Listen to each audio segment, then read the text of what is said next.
Begin.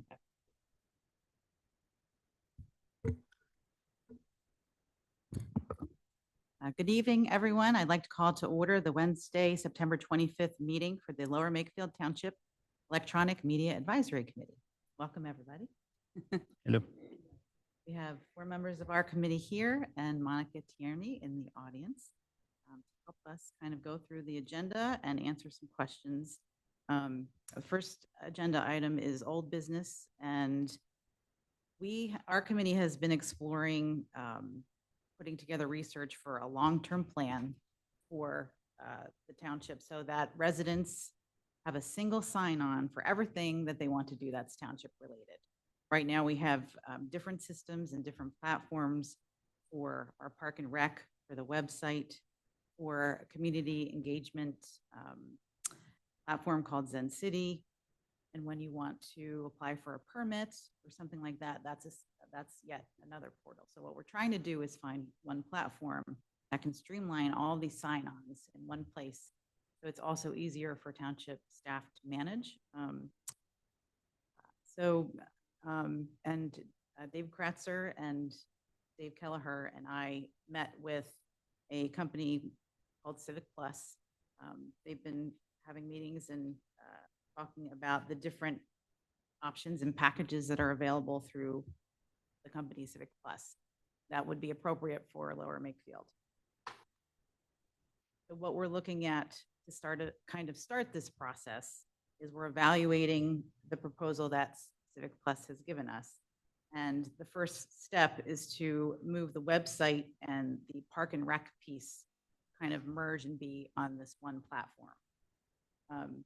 The thing about CivicPlus that so far that we have found, and also Monica has done a ton of research on the different programs that are available, it's kind of the only platform that provides the possibility of combining all those things that I talked about. So you have the option to merge your website, the Parks and Rec information, the open records requests, code enforcement, permitting, and licensing. All those things would be available in one place, one single sign-on for residents.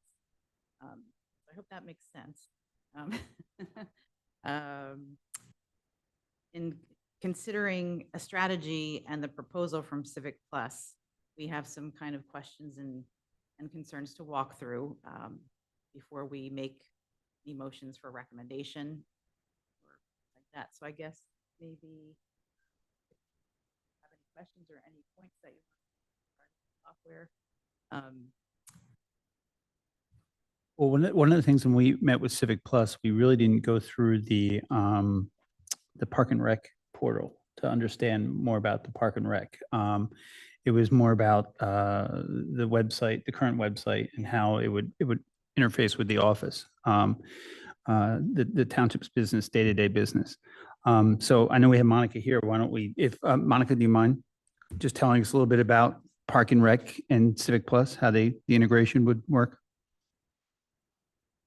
All right.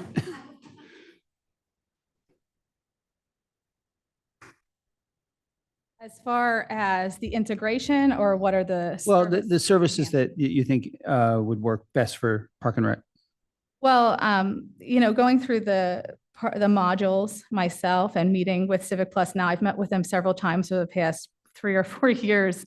And at times it seems very overwhelming to switch software, especially with as many users as we have in our software right now. But we've run into a point where Community Pass no longer meets our needs. It's very hard to operate on the back end.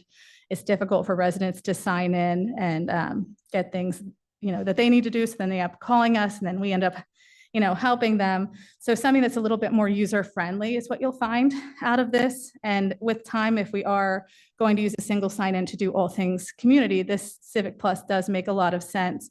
I did look at a lot of different software. They're probably middle of the range pricing compared to some of the other software. The software that we have now is very, very inexpensive. It's one of those you get what you pay for kind of situations. But people will be able to sign on easier. We'll be able to manage the dog park easier, the pool easier, scanning in for the pool would be a lot easier. For, notifications will be easier. The nice thing with time with this is we use a lot of different apps. So we also have Constant Contact and several different things. So we can notify people through Community Pass, through Constant Contact, through, so it'd be nice to have same look and feel to the way we notify people from whatever app it is.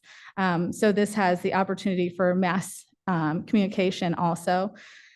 It also has, there's a lot of different things. And I could even go on about some of the, I've been looking at, as I looked at software, I did look to see if there were modules for other communities. So when I went from, I looked at MyRec does not have an opportunity for something else. So it would be, community development would have, so it'd be the same situation again. This is the only one that I have found that has, social media archiving, mass notification, a CRM software, process automation, community engagement, next request, community development, agenda and meeting management, codification, municipal websites, web accessibility, and recreation management. I mean, it covers a broad range of services that we offer here at the municipality. And it'd be nice for people to come and get the same look and feel no matter what apps they're using for our township with time. Makes a lot of sense. We were talking earlier about how many people are signed up for Community Pass, and you said it was about 14,000. Yeah, I think we're about 14,000 now. And then there are 16,000 for the email program, Constant Contact. Sure. So what we're saying is all of these, instead of having different tools and different databases, it would be all in one. Yes, and I'm sure a lot of it is duplication. And when they get communication from us, they're getting one that looks really fancy and pretty, or they're getting a very simple robotic email from Constant Contact. So it's just a little bit of overload. Yeah. Any other municipalities using CivicPlus in this area? Have you talked to any? I have. I want to say that I believe the county has CivicPlus. They do. And there's a few other people that are local in Bucks County. Now I've talked to people who use CivicPlus and MyRec, and so I'm kind of jumbling up who uses what right now in my head. But I've heard only good things. They've come to the conference year over year. They always have great presentations. It seems very exciting. So I'm an advocate. Okay. Mm-hmm. When we had the call with them, they did tell us the amount of municipalities they have in there. Right. Yeah. It's very impressive. And like you mentioned, the county Bucks also uses CivicPlus, so there might be some benefits there, crossover. Yeah. Now, no matter what, when you switch software, there's always pain points. So I don't want to, I can't say that no one has said anything that they had a bad experience. It could have just been their misunderstanding of the system. And I feel like I hear a little bit, there's always that one person but I hear more good than I do any kind of concerning. Growing. Yeah, learning and growing. Yeah. There will be a lot of learning. They outlined an implementation plan also in a timeline. Yes, they did. Mm-hmm. Yes. I can. 14 weeks for the premium implementation timeline.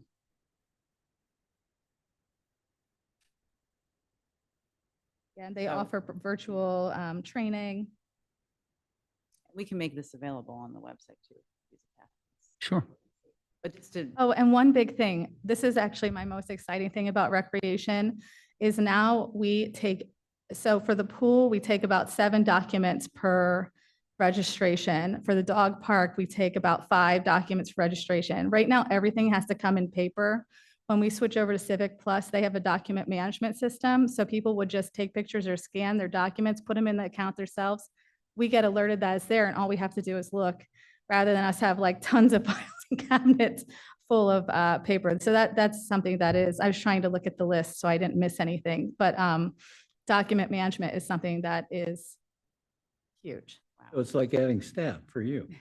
Yeah, Yeah, essentially. That's a good. I mean, we're still going through pool documents from the summer. So that's how inundated we are. And while we're getting pool documents, we're getting summer camp documents.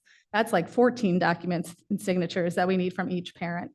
So it's just that management system will really make a big difference for us. They said they were working on developing RFID swipe cards for like pool entry and that sort of thing. They said they weren't there yet as far as that goes. They do have some sort of scanning mechanism, but we haven't Right. finalized that yet. Right.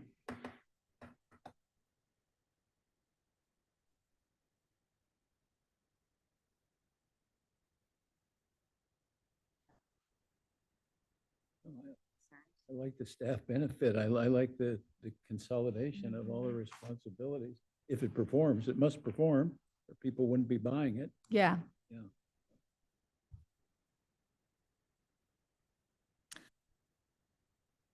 I mean, it'd be very hard to pilot when we have so many people transitioning as a commitment. So if we're going to transition again, I would recommend that we pick something that we feel comfortable with and move forward with it. But we have the references and knowing that the county uses it and other municipalities. They have good references. Yes. Yeah.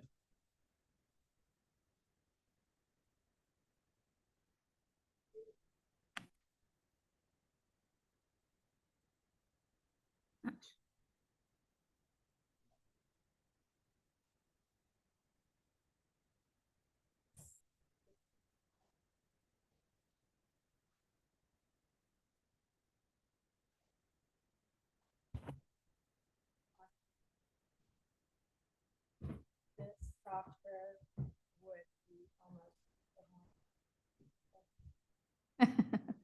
Oh, thank you. Okay.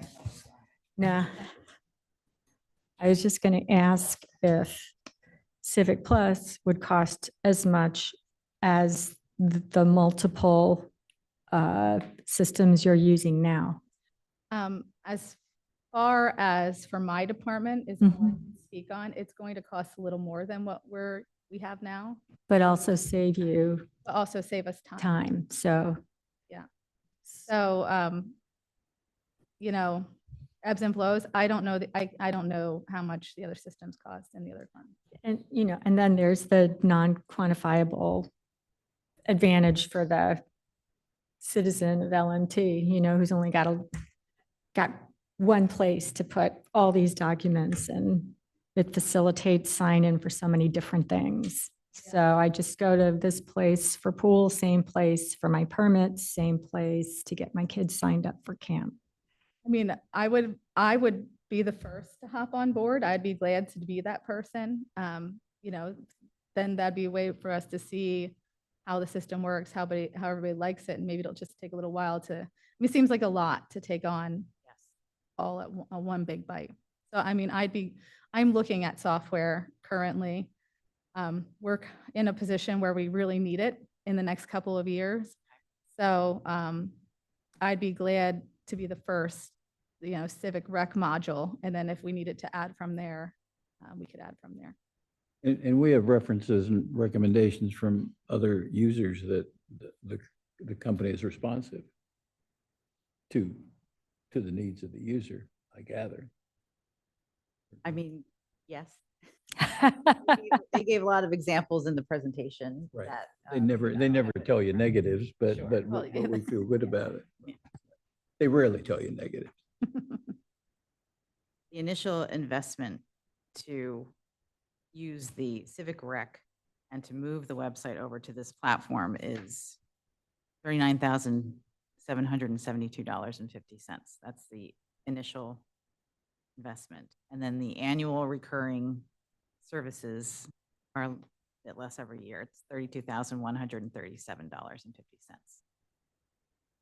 So that's just to start, the process of Parks and Rec and the website, with the idea we have this wonderful wheel graphic that I can't really bring up on the screen right now, but that tells you all the different modules that are possible. And depending on what the township's needs are, kind of choose from that menu in the future. So, Well, as of right now, we're not considering the OpenGov permit portal. I mean, that one is not part of this discussion. So we are looking at the CivicPlus for Park and Rec and for township management overall website. So, Right. okay. and Supervisor John Lewis emailed us some questions and considerations, and we wanted to just say that we are addressing those questions and gathering some of the data that he was wondering about. And, you know, just some of those questions are how many people are actually using all those different softwares that we mentioned, Zencity, Community Pass, and so forth. And I think we threw out some of those numbers. Another question to consider is, do we have non-police data systems that store data that is accessed only by internal township employees, like such as tax systems, et cetera? And who, you know, who internally has access to these systems, you know, for underlying user data, like, you know, just kind of protect that data and so forth. It's just things to think about and consider. Can we extract the user data and event data from each of these systems that we're currently using? Can we take out, I think what he's asking is, instead of getting people to sign up for this yet another thing, you know, even though it's going to be the streamlined tool that we're hoping for, are we going to have to ask them to actively sign up for it? Or is there a way to take their information that already exists in Constant Contact or in Community Pass and move it over? So since we have, I can speak on that a little bit. Since we have so many systems, there'd be so much duplication that it would be very hard to extract all the data and put it in, rather than asking people to just sign up for one username. For example, Middletown Township has recently switched their systems twice over the last 5 years, I would say, twice over the last 5 years. I believe one of those times they did the merging the data and it didn't go very well for them. So the next time around, they entered all the information. They had everybody create a new account, start fresh. Yeah. Okay. We did ask about that when we were on the call with them. You know, they have a process. They've done this so many times to help you market, get people to sign up on the new platform. And one of our agenda items kind of addresses that also, possibly recommending that there be a budget for, you know, the marketing of, you know, this, so that people are aware of it. And because even, you know, the current emergency notification system, Ready Bucks, which is what everybody is supposed to be using for their, you know, notifications when there's an emergency, a lot of people don't even know what that is, you know? So for some reason, there's always been kind of like a stigma, I feel, you know, that you don't want to spend money on getting the word out on the communications of these things, but it's really, really important. Sure. You know, so just want to address that as well. I mean, the nice thing, and I'm not sure this would replace Zencity, just it's a totally different. Yeah, I agree. Different thing, but the nice thing about Zencity is there is a marketing piece of that pushes information out for you. Right. So we could use their Engage Hub to get information out, which is really nice. That's a good idea. Synergy. Yes, yeah.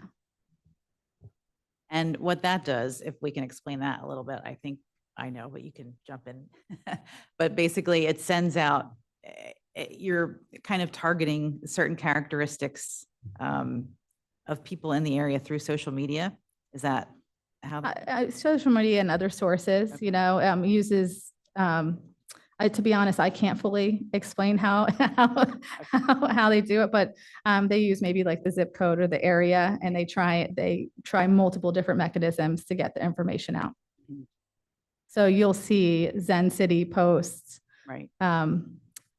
For say a community survey. We don't do anything to market that. They do everything, and they were able to collect, I can't remember how many responses, but quite a bit of responses on the last community survey. So they do a very good job.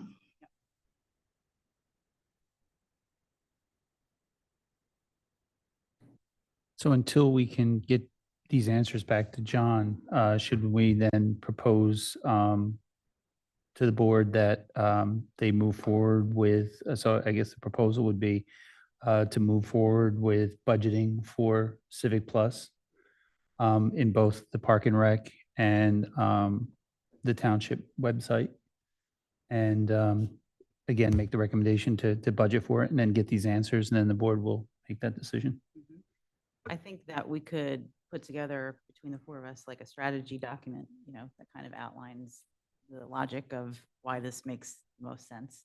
Okay. And that kind of backs up, you know, Monica and Dave and all the, you know, information that they've gathered. And, you know, if we choose to recommend it, if we choose to vote to recommend it, that will give us some time to put all that information in one place, and we can either send it to the board or come in and make a presentation to the board. Okay. Short-term mission of moving ahead, moving forward. Yes. Yeah. Well, right now they're in budgets within the next couple weeks. Yeah. So I mean, I think a motion to budget for this type of program, I think would probably be the way to go. Now, Can we yeah. do that? Can We do that? make the Make the motion here? motion, yeah.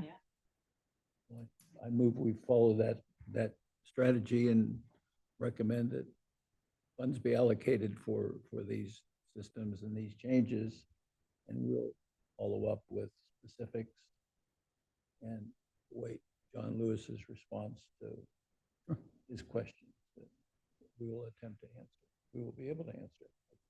Okay, I second that. Aye. Any public comment? Me We too. didn't ask. Yeah, can I just add, Yeah. because of the nature of the transition and pool registration starting in January, I asked that maybe even we consider, if we're going to be adopting it, that we consider start early implementation as soon as possible. Just, you know, January starts pool registration, then we're looking at February for camp registration. It'd be prime time to launch if we were ready, but just a little bit of early implementation, if we're really truly looking at it, would be great. Yeah. Maybe we can amend it with those two facts added on to it, so that we can accommodate the pool and the camp. Sure, I think that was part of the discussion that we had, was the implementation being moved up in our call with them. So yeah, that wouldn't be a problem. So Now, I'm always confused about how much money we have in a budget and how much is, you know, Well, like, yeah. it started out as 100K, and then, you know, based on what we've spent on Zencity so far, we'd have a 50K surplus. Yeah, I think you're yeah, but we're allocating for next year. Yeah, it's So for next year, but it could carry over from last year. To so- figure, right, especially since, I don't know how they consider budgets here, but where I come from, pharma, you don't use it, you lose it. So if we at least put a, you know, At least, yeah, for Mhm. it, and with the purpose of initiating it as ASAP, as Monica mentioned, sounds like we'd have to get John's questions answered. And how long do you think it would take to, like, do the switch over and for you to start implementing? well, that's, This- they've outlined that for In us. here, yeah. Yeah. So if we Um, don't want to pay too for our other recreation app next year, we're gonna have to try and, you know, give them notice and switch come, you know, January. I was gonna say, does that contract have? I have to look at what the due date is on it, but I believe it's January. We Yeah. get the invoice for the previous year. Okay. But I guess CivicPlus did have a plan, but I guess I'm asking Monica, Okay. how, that's 14 weeks, how long will you need? Because right now, we have one more week left in September, then 12 weeks, October through December, and in December, nobody's doing anything. 'cause of the holiday. Well, this is the first time for me too, to do something this large, you know, for the dog park, we did do a small transition, but it's just so to be honest, it seems incredibly overwhelming, but the best time for us to do it is, you know, that November, December timeframe, because that's our whole planning time for the next season. Once we start with January, start registration, you know, It's already too late. it's, yeah. So 14 weeks, Because we start last week. I mean, if you have a 14-week Yeah, plan, yeah. yeah. So I mean, if we had to push pool registration maybe a week back or something like that to make it happen, we That might would- have to consider something like that too.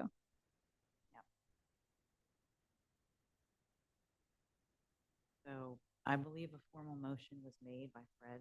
Thank you, Fred. Seconded by, yeah, by And Dave. Dave. I'm sorry. all in I was favor? slow. Aye. Let's take a vote. All in favor. Aye. Hi. So we're recommending, EMAC is recommending that the township allocate funds for this tool, CivicPlus, so they can merge the platforms for Park and Rec and the website as part of a long-term plan for a single resident sign-on. And we will let the supervisors know.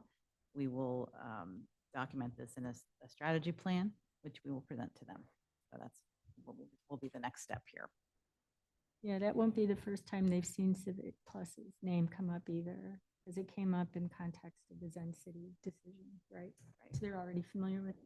Have you spoken to Dave about Civic Plus? Oh, yeah, we've met several times already. He's in it. He's Yeah, he's in yeah, on it yeah. already. Okay. yes.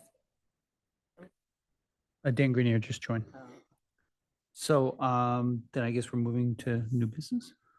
Yes. We have William online.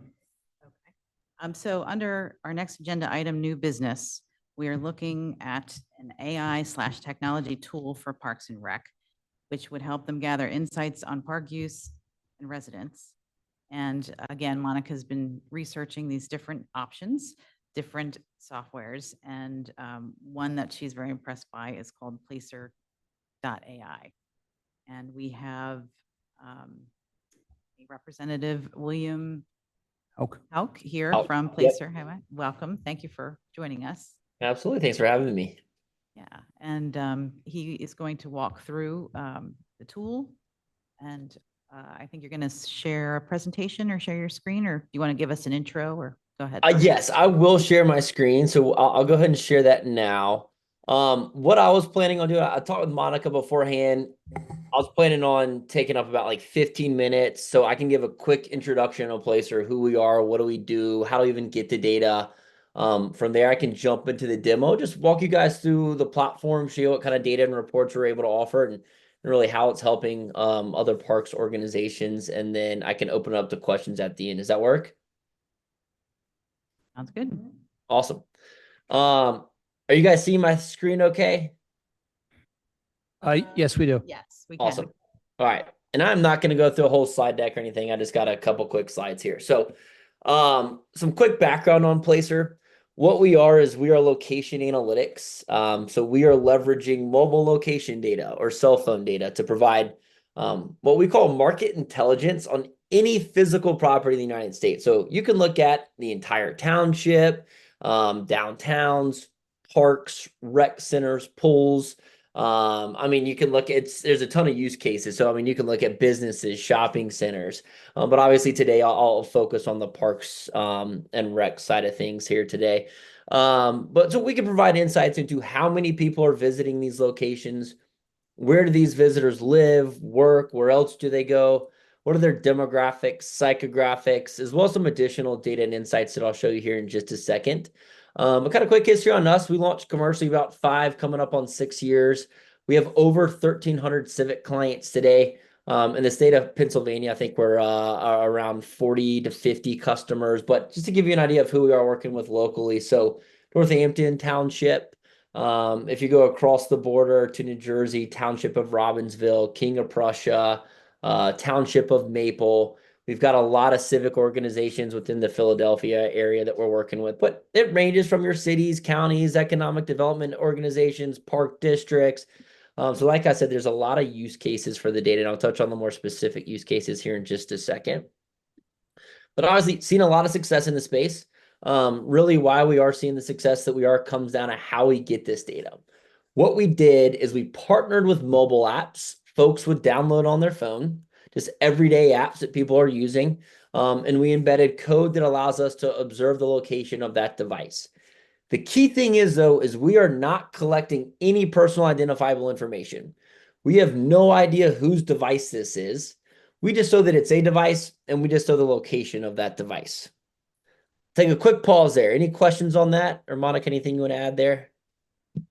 Are these let's see, tracking, I don't call them tracking, but are these tools when you sign up for an app, you can turn these off, correct? Correct. So the apps that we have partnered with, I'll give you some examples. Safe driving insurance discount apps, life apps where you have kids, family, significant others, and you don't know where their locations are at all times. Those are the type of apps that we have gone out and partnered with. So it's these everyday apps that people are using. So to be on our panel, you have to download those apps, and then you also have to opt in to sharing your location with that app at all times. But for the most part, a lot of those apps that we have partnered with are kind of useless if you're not sharing your location at all times. Okay.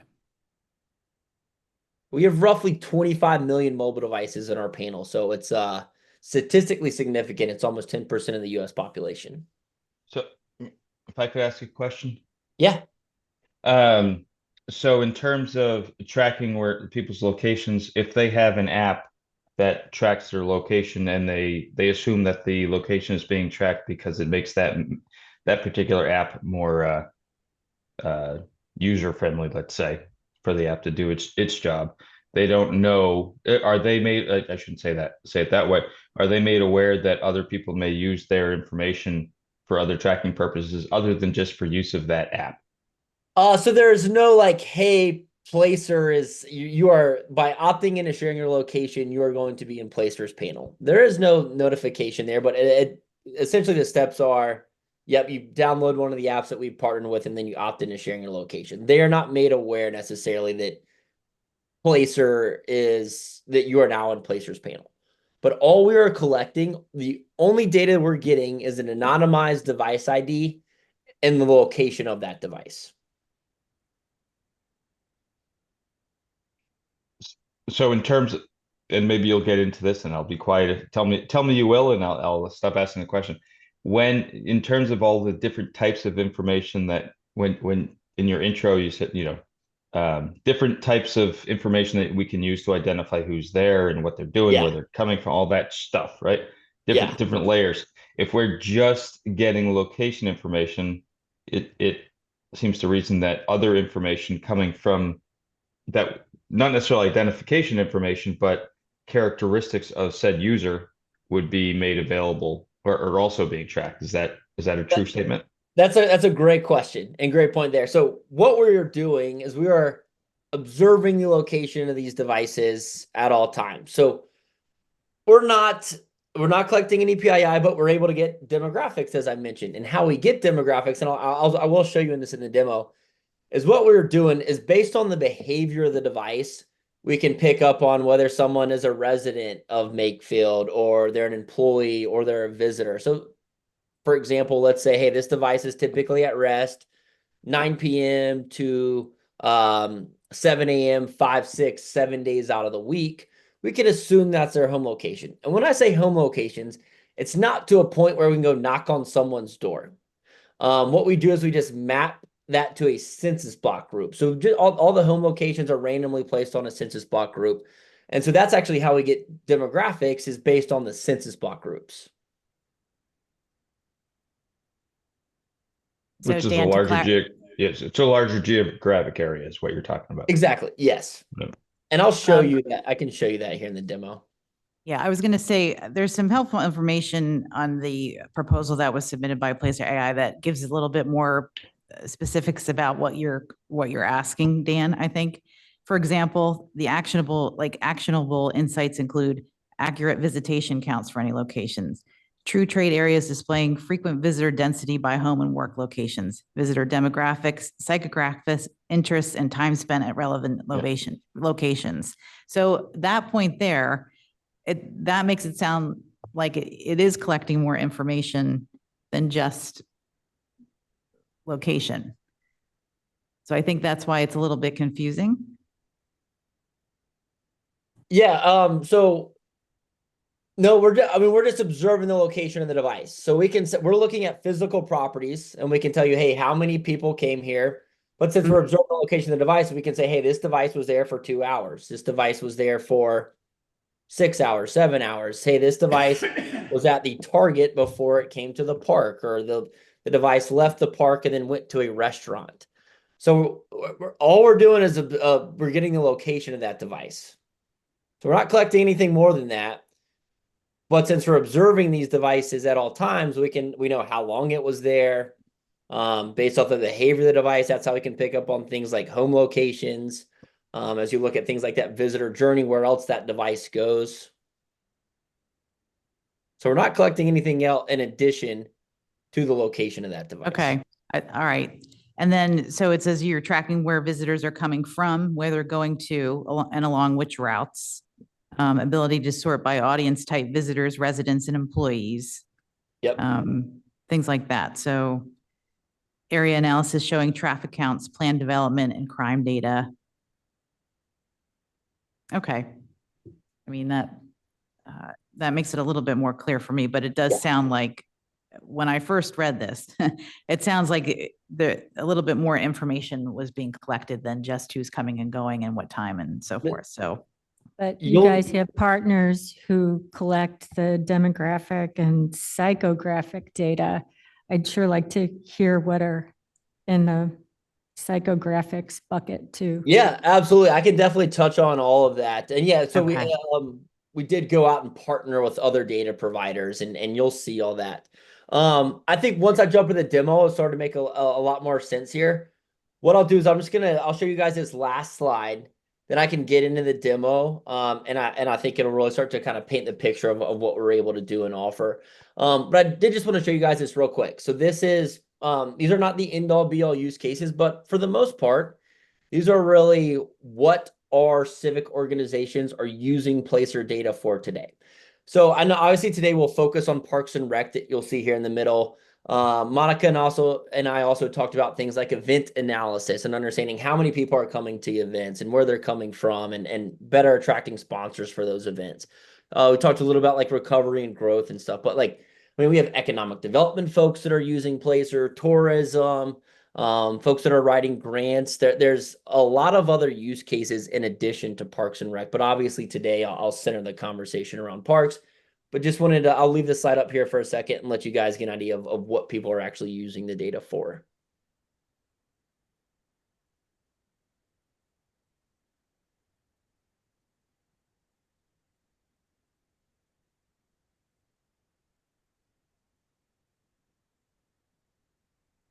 All right, I will jump into the demo unless there's any objections to keep this slide up. And I can also, Monica should have this deck, but I'm always happy to provide this as a follow-up. There's additional slides in here that go into these use cases. As I jump to the appendix here, there's a little bit more about how Placer works.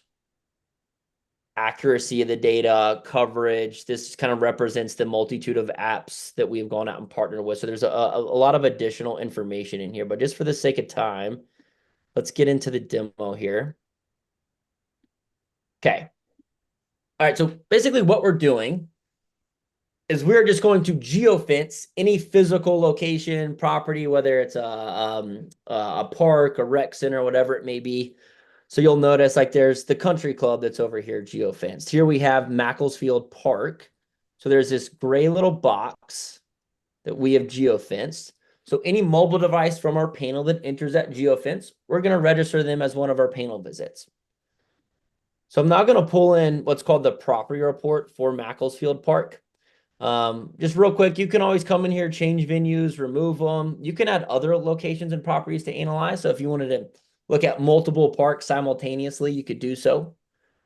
By default, we're looking at data for the last 12 months.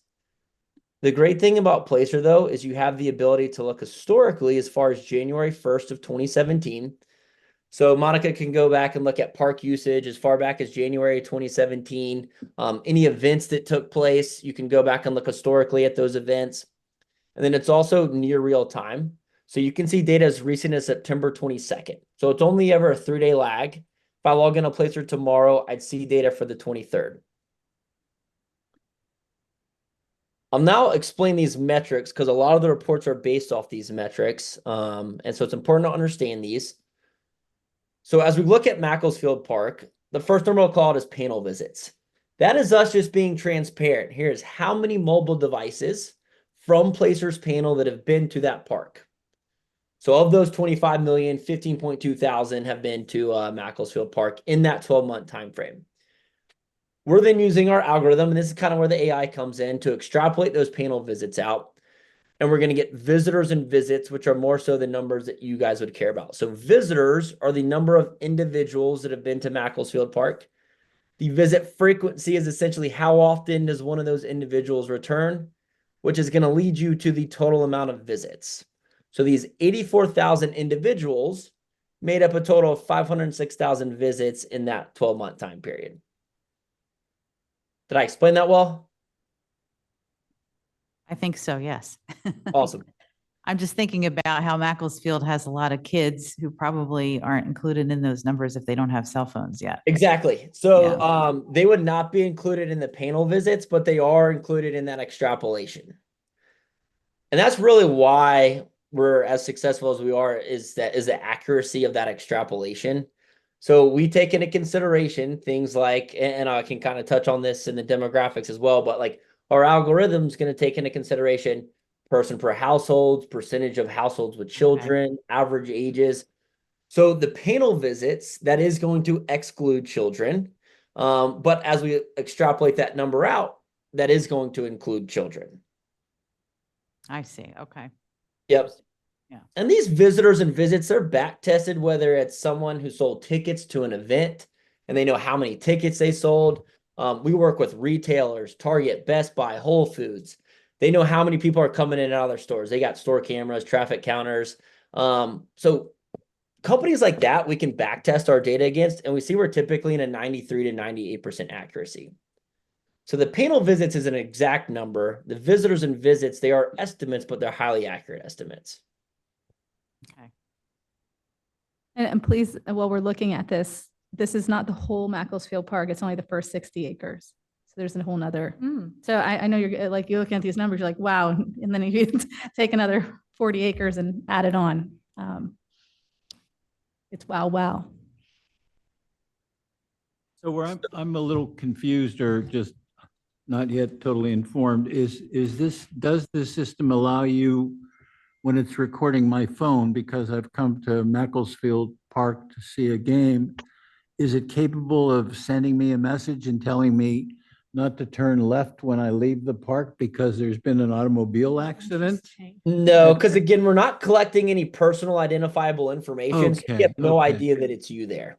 We cannot send anything to your phone. Like, you'll know, some people, they talk about Outback Steakhouse, or they drive by Outback Steakhouse and they get an ad. That is not that is not us at all, because we are not collecting any personal information. So we have no idea that it's you that's even there. We just know that there's a device who we don't know whose device it is. We don't know the age of the person that owns the device. We don't know their ethnicity, gender. We know nothing about the person that owns that device. We just know that it's a device, and we just know the location of where that device is going. We've all been big brothered to death. We just assume that somebody can tell us something that we need to know. Yeah. So we can't tell you, hey, no, there's a wreck. Don't turn left. Okay. All right. Yeah, just curious.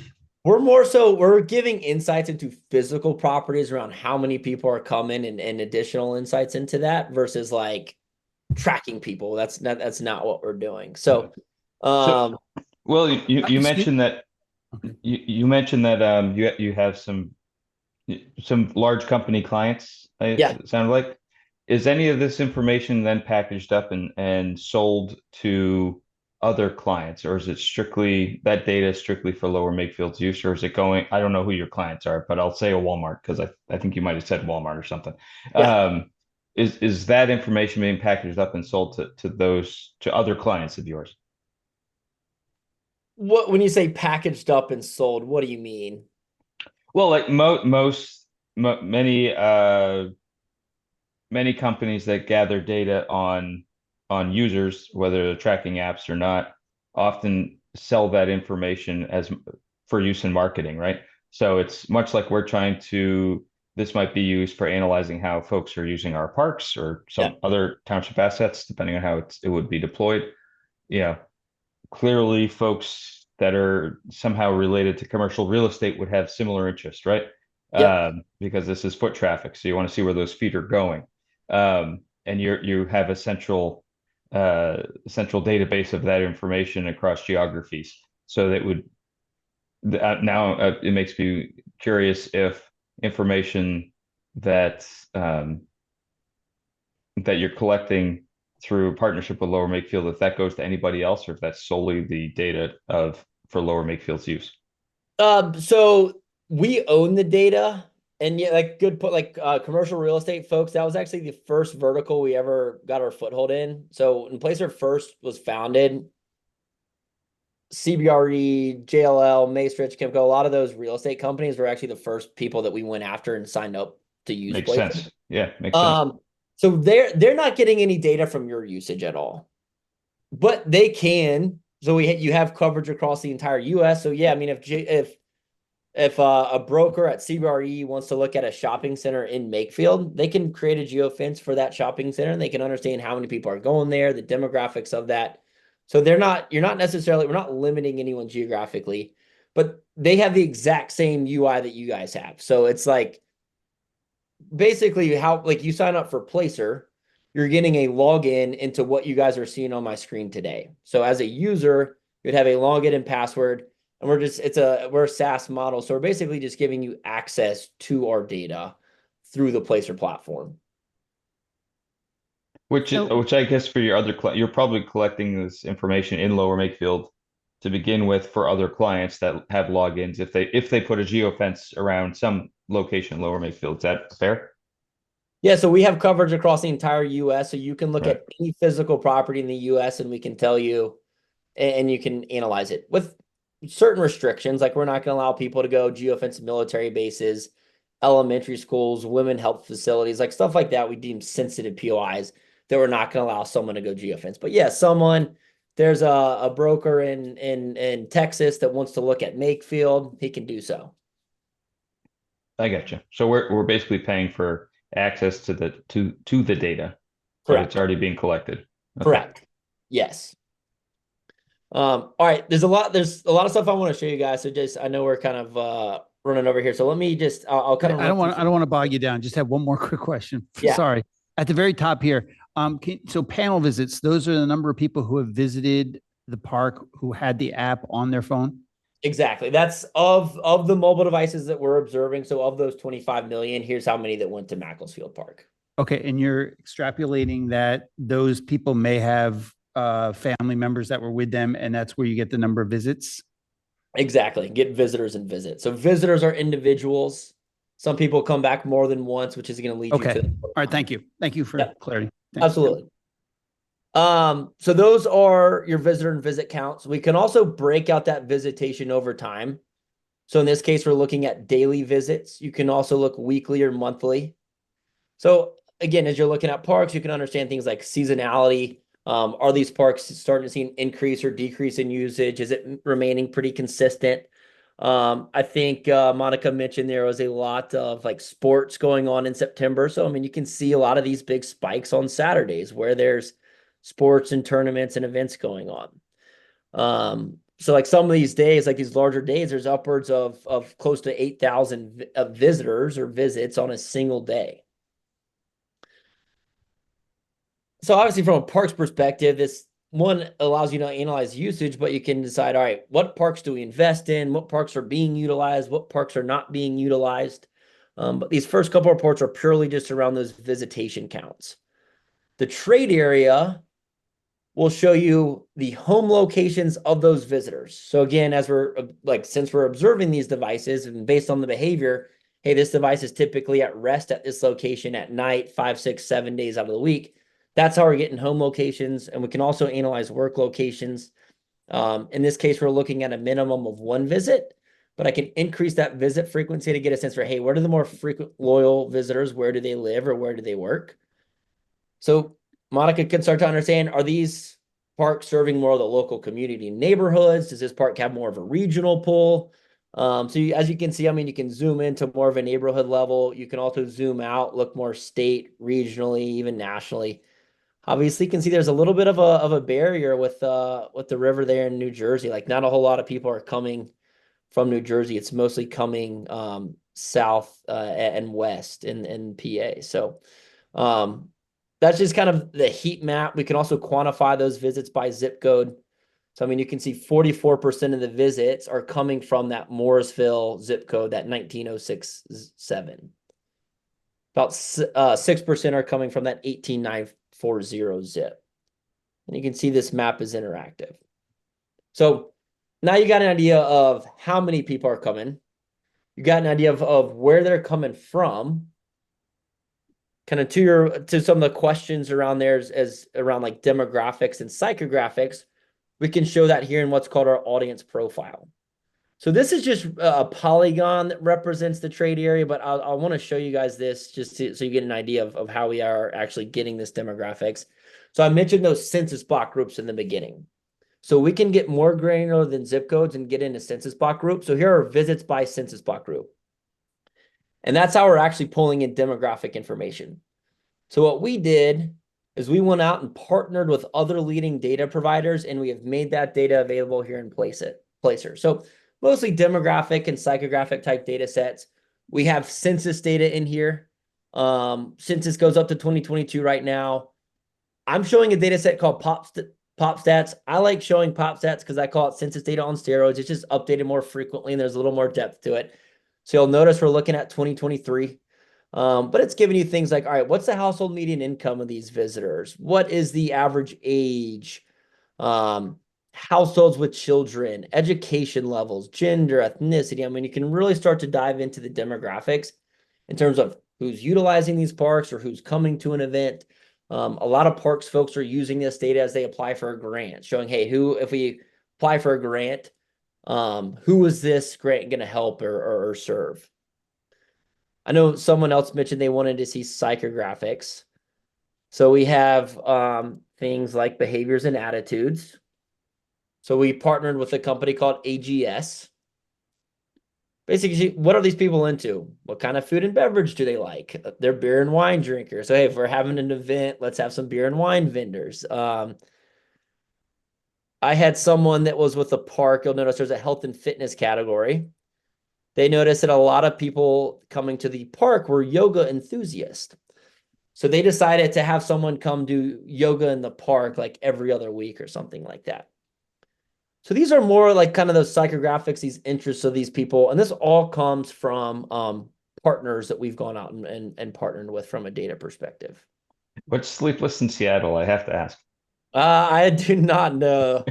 Anyways, that's funny. Yeah, someone that we don't come up with the names or anything. So it's fun. Like we've got like psychographic segmentations data set. So like Experian the Credit Bureau has this data set Mosaic. So basically segments these households into these different groups. So it's saying, hey, a lot of these people are your power elites, you're booming with confidence, just more of these like psychographic segmentations. And there's some pretty funny names in here that a lot of people, aspirational fusion that people call out.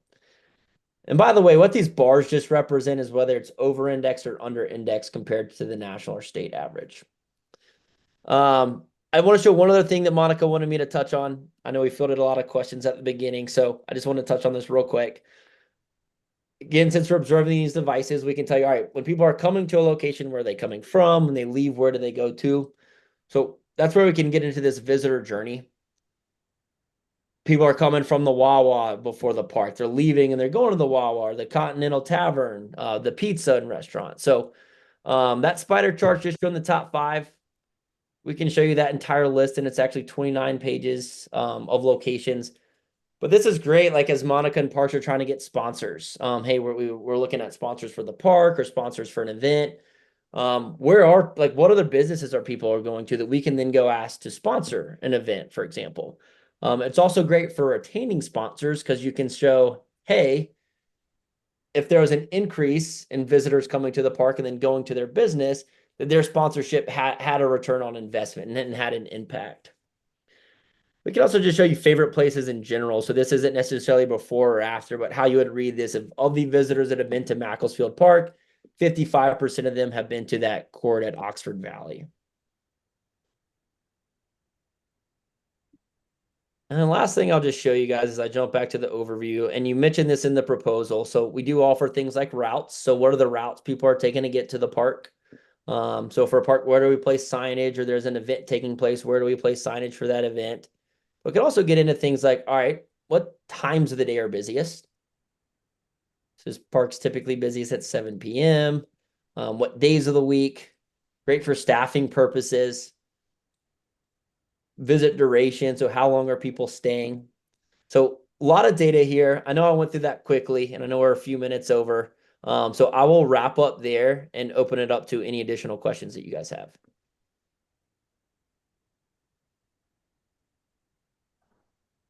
What are you excited about, Monica? What isn't there to be excited about? But I think we've been trying to make more data-based decision making with regard to budget or planning or programming, or just recently we canceled Community Day. Like, we could really do a much better job if we had data like this to work with as we plan. In addition, very often am I asked a lot about who's using what passive parks, but there's really no way for me to monitor. For instance, the tennis court at the community tennis court over here behind the pool, there are ballers that want to turn that into a pickleball court. Well, I have no data that shows who's using those tennis courts or how often those tennis courts are used. By using an app like this, we'd be able to have more data on those passive parks so we can make better decisions. I also really like the idea of that we have access to be able to geofence other areas. So for instance, if we're looking at a skate park, we can look at maybe 3 or 4 other skate parks, look and see if our township residents are actually traveling to those skate parks to determine whether there's a true need here in the municipality. That was just an example, because we've had a lot of skate park presentations at the, but it justifies, spending, it justifies decision-making, it justifies sponsorship. It shows the economic impact of parks. So I just think it'd be great data we can use all the time for decision-making. Where did you find out about Placer? I found out about Placer through NRPA, the National Recreation and Park Association. There is actually a Placer chat group, and everybody talks about how they use Placer in their organization, which is really neat. So we do have other points of contact with other municipalities who do use it, and then we'd be able to better use it for ourselves as well. How much? There was a proposal. Right here. So yeah, the fees vary depending on how many years you commit to the contract. Yep. 1-year commitment. Well, okay, so scope to Parks and Rec only, 1-year commitment is $16,800 annually. Now, William had quoted out the whole township, but I can't make a decision for the whole Right. township. So again, I'm willing to test it out. And if we want to expand, we can expand. Do you have this in your budget, or you're going to propose it for next year? I was going to propose it for next year. Should I have your support? I mean, I think it's great that you found this and you're willing to, try it, experiment with it. I mean, like you said, what's not to like about it? I think the supervisors get a little bit nervous about all the data collection, and if the township is ultimately responsible if something were to, kind of go. And I'm sure you've had the question in the past. I don't know how do you usually address that type of concern with municipalities? Is that to me? Yeah. Yeah. Thank you, William. Death? Is that what he said? How many deaths? What? No, he said that. Is that for him? A question for him? It's for a question for William from Placer. Yes. Yeah, and like I can definitely, I can loop in some of our leadership if there's ever a conversation that needs to be had with the supervisors or leadership within Makefield. But yeah, the big thing is again, what I harp on is we are not collecting any personal identifiable information. We have never collected any PII, and we never will collect any PII. That is really what would be the detriment to our company. As you know, there have been a lot of updates in the last couple of years with iOS and Google around how you can collect location data and what can be collected. And everyone you hear, I mean, as you guys know, and you're mentioning this, everyone's concerned about what data is being collected. I mean, within the last couple of years, just the mobile analytics space itself has been significantly impacted because a lot of other vendors out there, they were collecting PII, personable identifiable information, or they were just buying data from data brokers. Since iOS and Google has made those updates, they have been significantly impacted by these. So their panel has been significantly impacted, which in return their accuracy has been really has really gone down. Just been a benefit to us because we have never collected that personal information. So we were not impacted by any of these updates whatsoever. So our accuracy remained consistent. But yeah, so I mean, that's the big thing is we are not collecting any personal identifiable information. It can never go back to a single person. We have, I don't know if you noticed it on that privacy first approach side that I was mentioning at the beginning. We have, you have to have K50 anonymity. I always struggle with this word. Anonymity.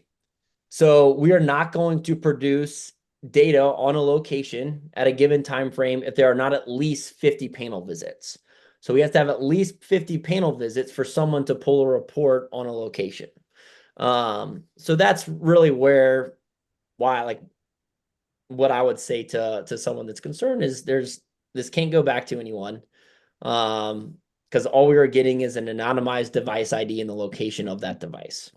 William, is that written into a contract somewhere whenever you sign up a new user? Yeah, so we do have a license agreement where a lot of that's stated. So we have a standard contract that we use. It's like a 4-page agreement. There's it's kind of your typical laying out what's included, pricing. There's like a mutual NDA in there. And then within the contract, there is what's called the license agreement that talks about all of that information. All right. Yep. So like some of these other apps, are you, and we'd want to have I am, so you know, I don't know if I didn't introduce myself. I am a member of the Board of Supervisors. I'm the liaison to this committee. So that's why I'm asking these questions. We would want to have our solicitor review any if this board wanted to move forward with it. We'd want to have our solicitor review that. And I think one of the things with license terms from an app provider, right, is they often want to retain the right to change those the licensing agreement terms whenever they want to, and we're just stuck with it. So I'm curious if that's something that your group does, or if once it's set, and if you want to change anything, that goes back to negotiations again. When you say change anything, you mean just like redlining the agreement? So maybe annually or whatever, you'll get a note with an app on your phone saying, "Hey, just to let you know, we updated our license terms and our terms and conditions for agreement terms. Click the button to say that you read them, and then we'll let you use it again." That kind of thing. Gotcha. Yeah.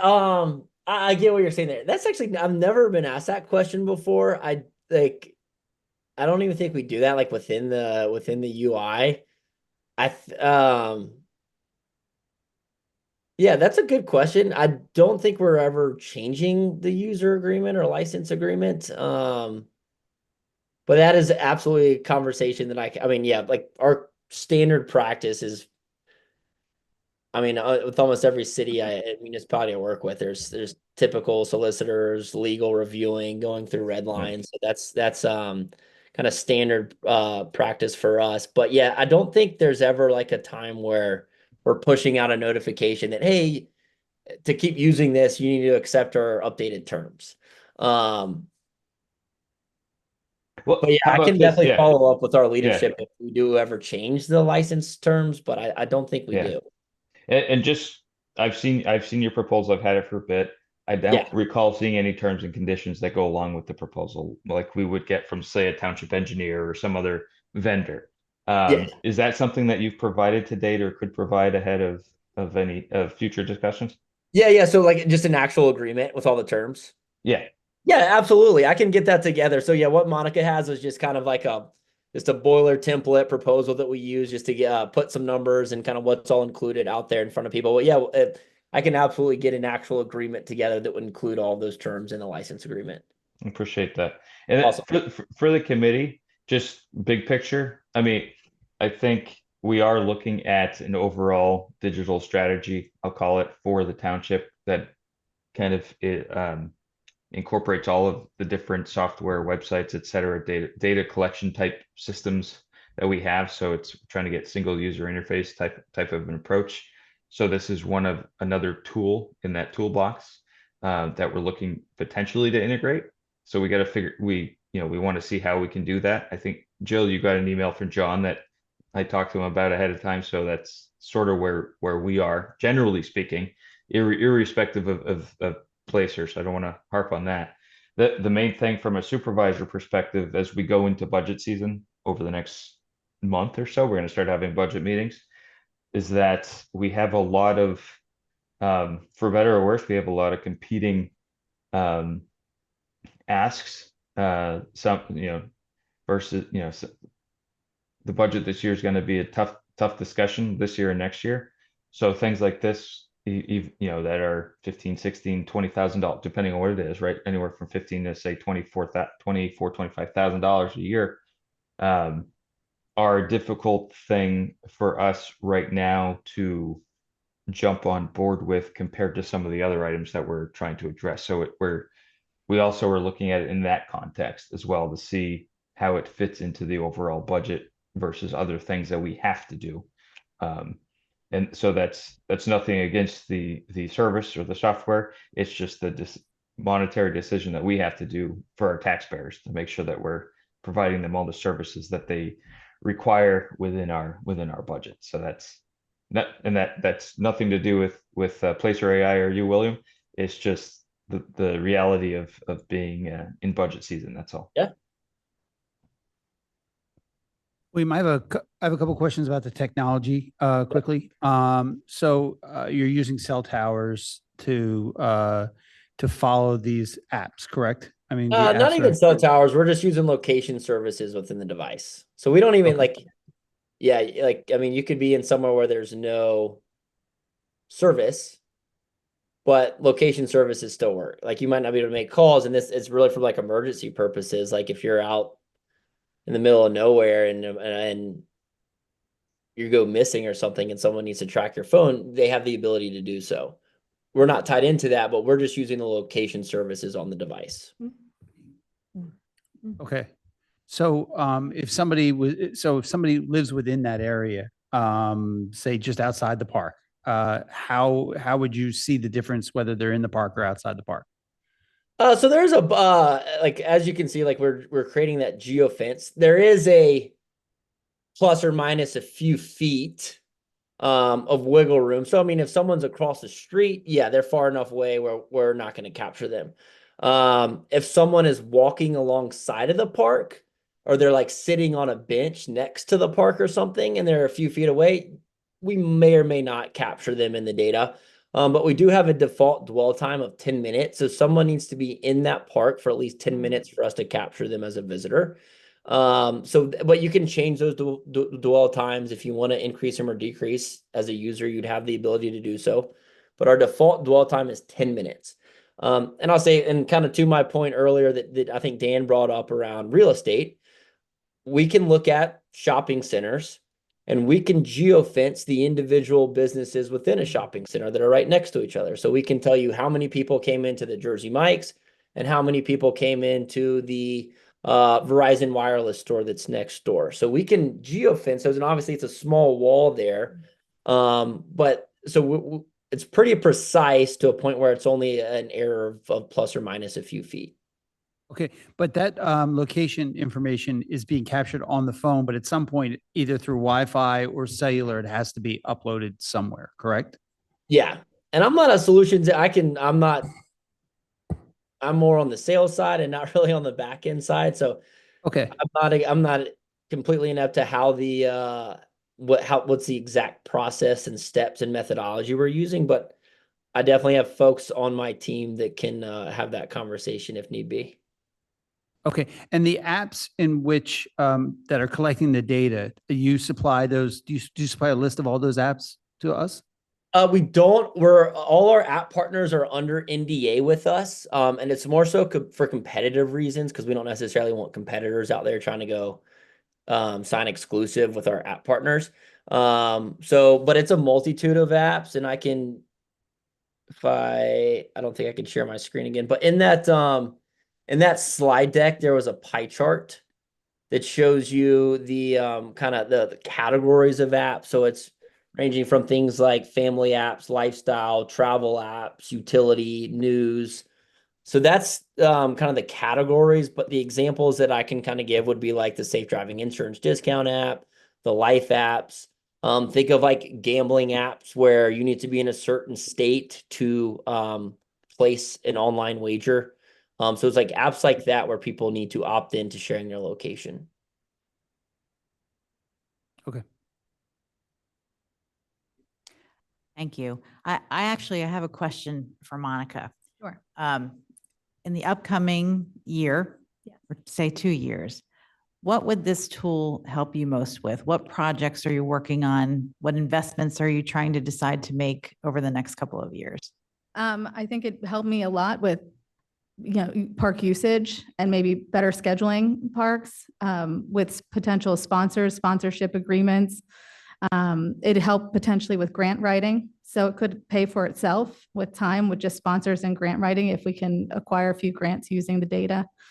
That would be a couple to just name a few. We're looking at the Macclesfield Park Master Plan, so it could potentially, help as we start making decisions about Macclesfield Park. It's kind of endless, but I think the biggest impact right now is we have no way to track data on passive areas. And we would be able to better program and service our residents if we could. Makes total sense. Yep. Does anybody else have any other questions? This doesn't interface. Does this interface with, or can it, could it, should it, with the police, for example, as to know that there is an excessive, a big crowd at a certain place and they need to have extra people there when the event is finished, or do they know that anyway? Yeah. So, people are like, I will say police departments are not using, like, they're not in the UI pulling data themselves, but a lot of folks like Monica, for example, could provide data to, like, say there's an event that's taking place at a park. Maybe it's an annual event. They're absolutely getting idea. All right, how many people came last year? How many came 2 years ago, 3 years ago? Are we seeing an increase in visitors attending this event? All right, last year there were 10,000 people at this event. How many cops do we need if there's going to be 10,000 people? How many how many people from the fire department, medical staff? Okay. They absolutely are using it from a staffing perspective. It's not reactive, but it's helpful in planning. Yeah, absolutely.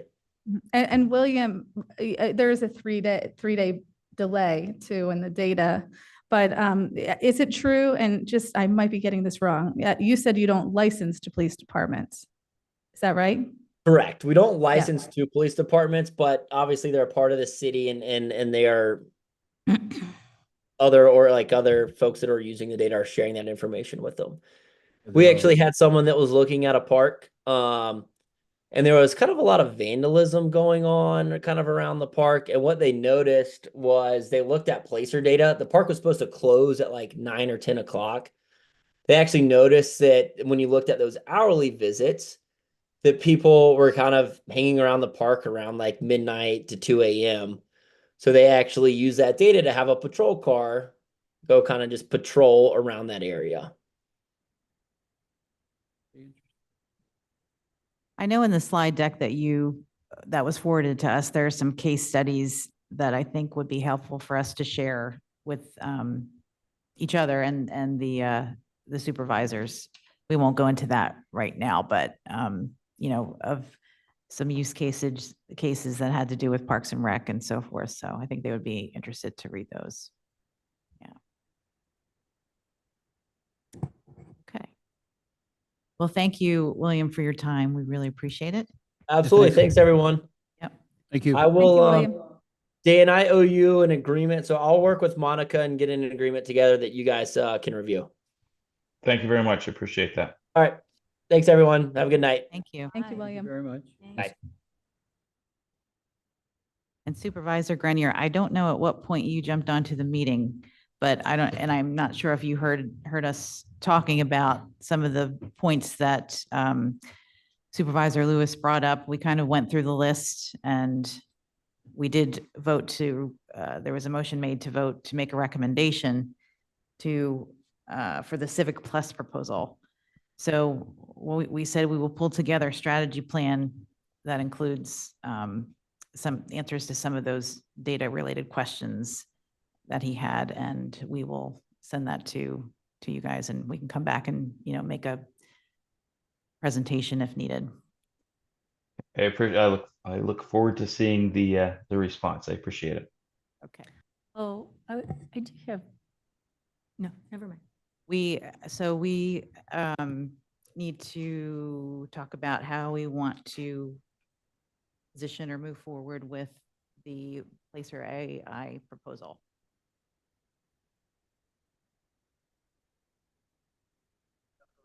Okay. Hmm. The camera was freezing. You know, we recommend that that the proposal be reviewed when it is received and discussed, and then a formal recommendation would be made to the Board of Supervisors to not consider it. Okay. I think there's a timing issue. Is that When is your next meeting? would be like a month from now, unless we called another meeting. So the Jill, first budget- ahead, Dan. just so you know, we are, if you haven't heard already, I believe we're canceling our October 2nd meeting because it's Rosh Hashanah. And we're gonna have a couple, I'm not sure exactly what the dates are. I think just got back from Climate Week, so I'm just getting back to town after being gone for a few days. But talking with John, we were talking about a couple different dates that have not yet been scheduled, where we may have a meeting to replace the October 2nd meeting. We have our normal meeting on I can do easy math, the 16th. And then we'll probably we may have a budget. We have another meeting, the 6th, maybe the day before the election. I don't have that memorized, on November 6th. And there may be one between the October 16th and the first November meeting. Nothing is completely set just yet because of the canceling of the October 2nd meeting. But there will be budget discussions at the November meeting, as well as at least one meeting prior. So Dan, at the last Board of Supervisor meeting, I think you were away, the board voted to have the first budget meeting on October 16th. And I think the next one, I want to say it was the 6th.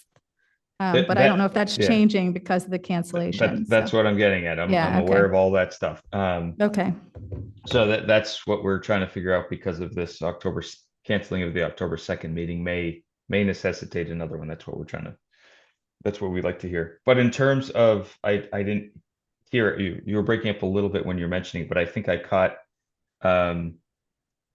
you wanted to, I don't know that the board can do much with the Board of Supervisors can do much until we have folks have the chance to review the terms, to see, look under the hood a little bit, let's say it that way, to make sure, as we're looking to, I want to make sure that we're providing protections to our residents. yeah, I I think that's totally understand that. number one. And then number two, one thing we haven't heard about is how this is going to be paid for in the budget. Because it's probably, if this gets funded, something else probably won't. So Dan, I was looking at putting it in the Park and Rec budget. At this point, at this juncture, it looks like it'd be something that I'd be able to work out. But you haven't seen anything yet, so I'll be glad to bring that to you. Yeah, and that's what the Board of Supervisors is gonna ask, is how are we paying for this, and what else is, I think some budgets will be reduced as compared to previous years. So it's going to be, there's going to be some tough discussions this year across the board. So we just want to make, if this is the #1 priority among everything else, that needs to be clear, then we have to see what else might be cut this year. That's the messaging I'm getting from all the board members. Okay. I think our committee would want to see the proposal with the terms and conditions as well. Sure. You know, I'm sure we would. Maybe once we receive that, maybe we can like confer and meet again, you know, earlier than our usual date if needed in order to make a decision on a recommendation. We go forward that way. Agreed. Agreed? Okay. If you had to put a priority on CivicPlus versus Placer.ai, what would come first? for It you? would have to be CivicPlus. Yeah. Yeah. Mhm. Yeah. Yeah. But, You're saying that you're thinking you could come up, Parks and Rec could actually pay for Placer.ai if there was a. at this point, CivicPlus. yes, I feel like Because- but, you know, like I said, Dan and the Board of Supervisors haven't reviewed the budget yet. So I understand trepidation and be glad to have that discussion moving forward. Well, other departments also benefit from CivicPlus and a single sign-on. It would benefit all LNT residents. One place to go to, you know, for all my township stuff. So I think that's such a good idea. The sponsorship tool looks helpful to see where people go from the park. Yeah, I mean, I do think it has, I can't tell you what it could actually produce, but I think there is potential to really help us with sponsorship. We're looking at, you know, fundraising potentially for Kids Kingdom in the future, so that could help us, you know, determine where we should be going to try and find funding for that park. You know, there's some other implications that, you know, could end up paying for itself. You know, Absolutely. Yep. And they say, they price it so enterprise and limited users and departments. Like it's an $8,000 difference, $7,000 difference based on whether it's just your department or your just Parks and Rec that uses this. So the argument is that it'll just be for Parks and Rec, but it would obviously benefit everyone. I mean, I could even see that it would benefit township businesses, you know, if they had the data and they could share the cost with you. yeah, but I mean, there's no reason why we couldn't as a Park and Rec user, I could geofence anything. So I could geofence Patterson Farm. I could, you know, so there's that piece of it too, you know, whether I guess We it can just, tailor it. yeah, we can to tailor it your to what we specific need use. and other people from the township would benefit. But my interest is, you know, for your Parks and department. Recreation. Yeah. But I understand how it could, you know, benefit the rest of the township too. Thank you so much, Monica. For Yes, thank you for Very having me. helpful Thanks for having you hearing here. me out today. I appreciate you. it. Thank you. Just going to move on to the letter B under new business, consideration of a community engagement budget strategy and plan. Our last meeting, we talked about the concern of, you know, if CivicPlus gets the go-ahead for this year, making sure that people know about it, making sure that people are signing up for it if the data cannot be moved over from the other tools. We were also wondering, and I know this, it's hard to kind of address without Dave here, but you know, the Zencity Community Hub pages, are they getting as much traffic as they should be? Are they finding it, you know, helpful tool? I believe the answer is yes, but I'm just wondering, I feel like a lot of people don't know that those hubs exist within the website. And I know that Zencity, like Monica was explaining, uses their own tools, you know, to send out surveys to people through social media and other websites and so forth. But I'm just wondering if people are really using it as a resource, because it does aggregate all the important information that goes along with whatever particular issue Mm. is there, you know, like Makefield project and so forth. So that's just kind of a question that I have. That's an interesting question. You could pool data from two different sources and Zencity, if they could actually send out questionnaires, right? Yeah. Mhm, And you'd have potentially qualitative data you could look at mhm. and the quantitative too from two sources. So Yeah. that sounds interesting. That sounds good. Mhm. Also, if we're going to be renewing Zen City's contract next year, I mean, if it's a yearly contract, we should look at if we're getting use out of it. So, So that's like a conversation I have with David, just like Sure. kind of an update on traffic getting and, you know, the helpfulness of the whole. Yeah. Um, He'd also been looking at a company called REPT, that's REP', which is like a video engagement tool for a 3-month pilot program. I don't really have that much information on it, but that was just kind of, that's on our radar for the future. I think it's a video tool that's kind of like those explainer videos Mhm. that help, you know, kind of break down very complex issues and Mm. kind of explain what, you know, what the different considerations are around a particular subject. So I think they were sort of looking at that as like an educational tool for the open space preservation ballot question as well. Like that's an example of how. it could Mhm. be used. So kind of interesting. I don't have the pricing on that, and we would want to talk to him more about it. But again, just to put it on the radar. So I don't know if we want to make a recommendation of, I don't even know how to do this because we've not really done this before, but like to make sure that there's resources so that these new things get marketed to Mm. residents. To users, yeah. Well, I mean, it could come down to, you know, just saying, hey, you're not going to be able Put to. the microphone in Yes, I front of know. you. We're still on. We're still on. You got to stay on your mic. Uh, I can say from personal experience, please bring the mic a little closer to your face. Right, Dave? Where have we heard that before? I have no, I'm picturing a red light blinking at me right now. Sorry. Mm. Okay.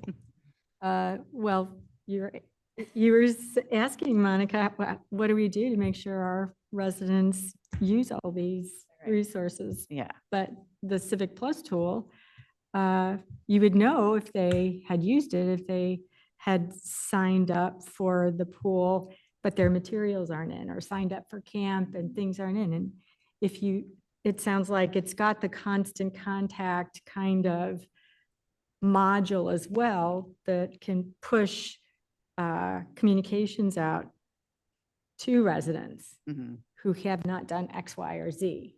So if then you get a communication, right? But Zen City, I don't know. So that's a good question. Yeah. I'm guessing there's no database of residents by email address, is there? Mm. Oh, I think so.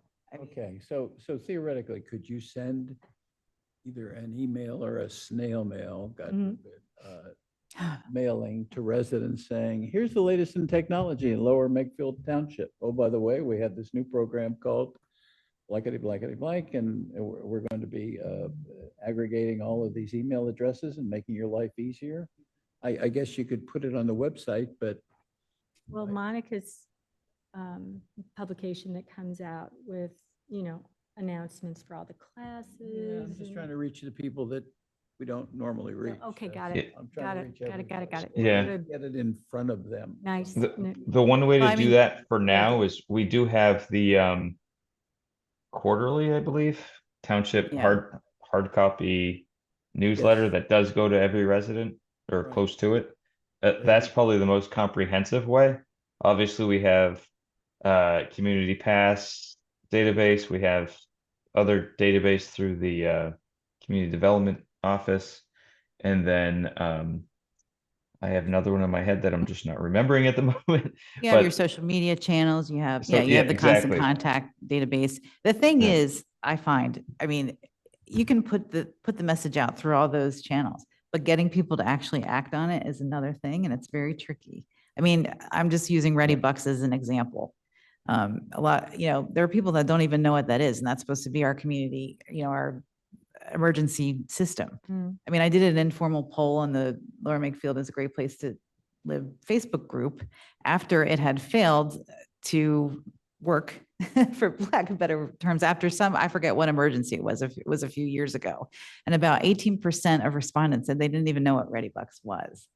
So I think I just, again, just making the point that maybe investing some money in some, like a direct mail campaign or, some social media advertising might not be a bad idea, because you can target people that live here in our specific zip code.